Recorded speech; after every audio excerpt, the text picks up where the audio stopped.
পবিত্র রমজান মাস চলছে। রমজান মাস উপলক্ষে আমাদের প্রতিটি মুসলমানেরই উচিত অসহায় হতদরিদ্র এবং সমাজে যারা অবহেলিত তাদের পাশে দাঁড়ানো। তারই লক্ষ্য হিসেবে আজকে আমরা এই 15 জন শারীরিক প্রতিবন্ধী মানুষের মাঝে আমরা হুইল চেয়ার বিতরণ করলাম। আর এই হুইল চেয়ার বিতরণ এটা আসলে আমার ফাউন্ডেশনের নিয়মিত কার্যক্রমের একটি অংশ। ইতিমধ্যে আমি প্রায় শতাধিকের উপর মানুষকে হালুয়াঘাট এবং ধুবড়ায় হুইল চেয়ার বিতরণ করেছি। তো এইবার আসলে রমজান মাসে চিন্তা করলাম আমরা যদি হুইল চেয়ার বিতরণ করি, আমার কাছে মনে হলো জিনিসটা আরো বেশি ভালো হবে। কারণ সামনে পবিত্র ঈদুল ফিতর, একটা আনন্দ উদযাপনের বিষয়। এই 15টি হুইল চেয়ার যারা পেয়েছেন তাদের পরিবারে হয়তোবা এই হুইল চেয়ারের মাধ্যমে একটি আনন্দ বিরাজ করবে। সেই জন্য আমার এই ক্ষুদ্র প্রচেষ্টা। আসলে চেষ্টা করি একজন মানুষ হিসেবে আরেকজন মানুষের পাশে থাকার। এটা আসলে কোনো লক্ষ্য নাই, কোনো কিছু নাই, কাজ করতে হবে, কাজের মধ্যে থাকতে হবে, এটাই হলো সবচেয়ে বড় লক্ষ্য।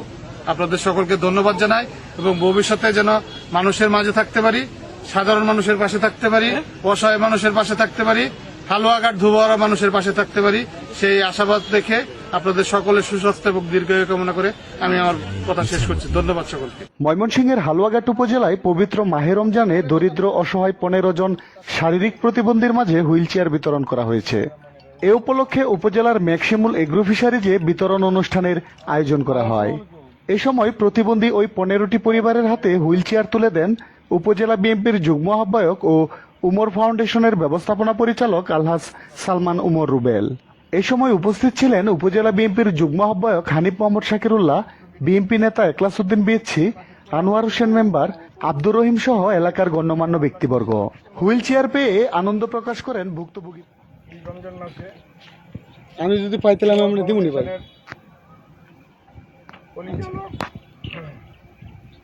সালমান উমর রুবেল সাহেবের ব্যক্তিগত তহবিল থেকে ওনার ব্যক্তিগত ইচ্ছায় ওনার প্রতিষ্ঠানের পক্ষ থেকে উনি এই যারা প্রতিবন্ধী, যারা হাঁটতে পারেন না, অসহায় মানুষ, তাদের জন্য সবচেয়ে জারিয়া হিসাবে, কারণ আল্লাহ সবচেয়ে বেশি সন্তুষ্ট হন যে মানুষ অসহায়ের পাশে দাঁড়ায়, তাদের কিছু সহযোগিতা করে, তাকে বলে সদকা জারিয়া। মৃত্যুর পরে কি যাবে, সাথে কিছুই যাবে না, বাড়ি গাড়ি কিছুই যাবে না, আত্মীয় কেউ যাবে না, শুধু যাবে তার কি সদকা জারিয়া। আল্লাহকে সন্তুষ্টির জন্যে, শুধু ব্যক্তির নয়, মানুষের আল্লাহ সন্তুষ্টির জন্য এবং অসহায় মানুষদের সহযোগিতা করার জন্য পাশে দাঁড়াবে। সেই হাসরের মাঠে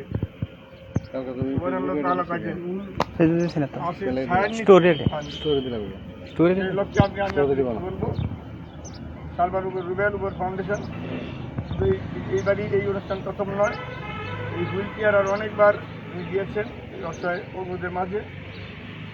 শীতবস্ত্র, খাদ্য, মানুষকে পশু বিতরণ, ছাগল বিতরণ, বিভিন্ন কর্মসূচি গরিবদের জন্য। এই অতীতের ইতিহাস হালুয়াঘাটে ব্যক্তিগত অর্থায়নে এই চক্ষু শিবিরের মতো হাজার হাজার লোক নিয়ে উনি প্রতি বছরটি চক্ষু শিবির করে থাকেন। অনেক মানুষ চোখে দেখতে পারে না, তাদেরকে উনি ওনার মাধ্যমে পুনরায় আলু দেখার সুযোগ করে দেন। এই যে সমাজ উন্নয়নমূলক কাজ, আমাদের সমাজে অনেক ধনাঢ্য ব্যক্তি আছে, আজকাল অনেক মানুষের কাছে কোটি কোটি টাকা আছে, কিন্তু কেউ নিজের একটি পয়সাও অপর মানুষ দরিদ্র দূরের কথা, নিজের আত্মীয় স্বজন দরিদ্র তাদের মাঝেও শেয়ার করে না, দেয় না, সহযোগিতা করে না। কিন্তু সালমান উমর রুবেল তার এই মানসিকতা আছে যে মানুষের পাশে দাঁড়ানো দুঃসময়ে। এবং হালুয়াঘাটের প্রত্যন্ত অঞ্চলে সবাই জানে, একটা নাম জানে, কে সালমান উমর রুবেল, উমর ফাউন্ডেশন।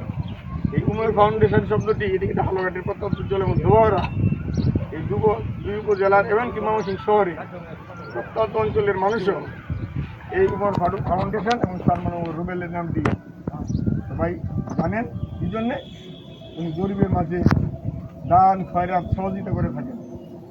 এই জন্য আজকে এই যে অনুষ্ঠানে 15টা হুইল চেয়ার বিতরণ অনুষ্ঠানে আজকে যারা প্রতিবন্ধী যারা এখানে উপস্থিত হয়েছেন বা যারা এই হুইল চেয়ারে বসা আছেন, এখানে উপস্থিত আছেন, বিভিন্ন বিএনপির বিভিন্ন পর্যায়ের নেতৃবৃন্দ এবং অত্র এলাকার কিছু সংখ্যক মানুষ, কারণ এটা ব্যাপক সমাগম করে এই অনুষ্ঠান করা হচ্ছে না, যেহেতু অসহায় মানুষের পাশে দাঁড়ানোর জন্য এই প্রোগ্রামটি, এই জন্য আল্লাহ যেন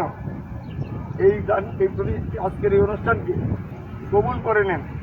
আমি মহান রব্বুল আলামিনের কাছে এই ফরিয়াদ করছি যে আল্লাহ সালমান রুবেকে তুমি দানকে তুমি সবচেয়ে জারিকে তুমি কবুল করে নাও, এবং তার সুবাদে